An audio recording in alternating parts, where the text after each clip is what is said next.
Debunking Common Myths in Mergers and Acquisitions by Meadows. Having taken part in countless conversations and many successful mergers and acquisitions, I have gotten to experience both realistic and unrealistic expectations from buyers and sellers alike.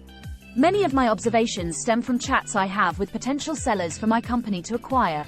I have to constantly remind myself that selling a company is usually a once-in-a-lifetime transaction and that most people don't know the finer intricacies.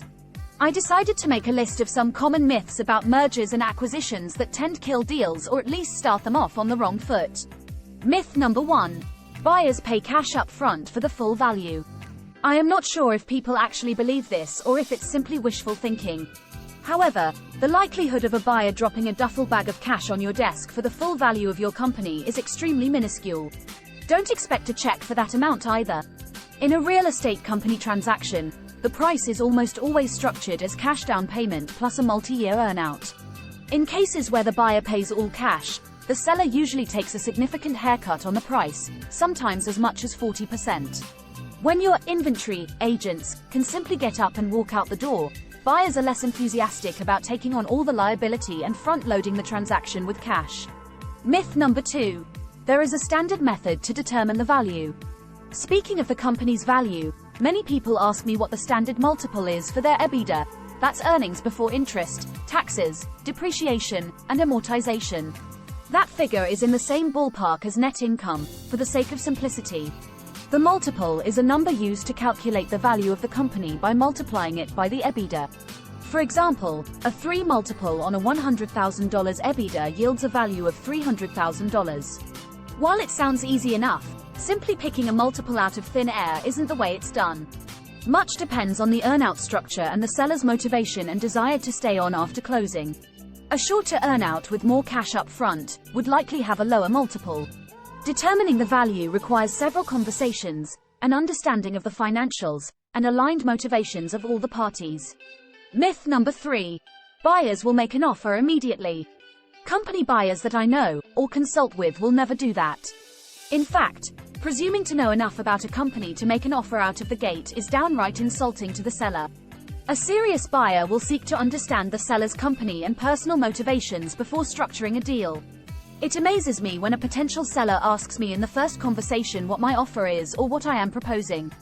Then, they get frustrated because I say, "I don't know enough about you yet." That's when I have to remind myself that they have never done this before. If someone calls about buying your company, don't ask what they are offering on the first call. Would you propose to someone on the first date? Myth number 4. No means no. If I had a nickel for every time I heard about a seller saying they aren't interested in selling only to hear a year or two later that they sold, I would have a pocketful. Most of the time, a prospect has never really thought about selling their company until someone plants the seed. They may even be indignant about the idea. However, over time, that kernel begins to sprout and someday, they may actually be ready to sell. All I ever ask is that if there is any interest in learning about the next phase of their business cycle, I'd like to have a conversation. That's all. We won't always do business, but a true entrepreneur would want to explore what might be out there. Myth number 5. Buying or selling a company is easy. As many times as I will complete mergers, I will never say they are easy. Each one is different and there are emotions, personal baggage, hidden facts, misunderstandings, failures to communicate, happy outcomes, and crushing disappointments. If you have questions, seek advice. Never let anyone tell you not to explore options. There are consultants out there that you can pay, or you can find a peer to ask for advice. Just be sure whoever you ask has personal experience. I personally get great enjoyment helping colleagues talk through deal structuring and the like, but I'm weird like that. It's not a simple process to buy or sell, but it doesn't have to be painful, if done correctly.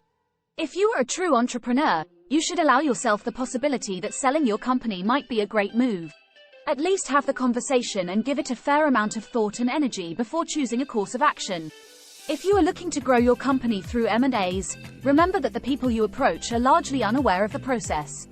Be a resource to them by guiding them and smoothing the ups and downs along the way. There are plenty of opportunities on both sides.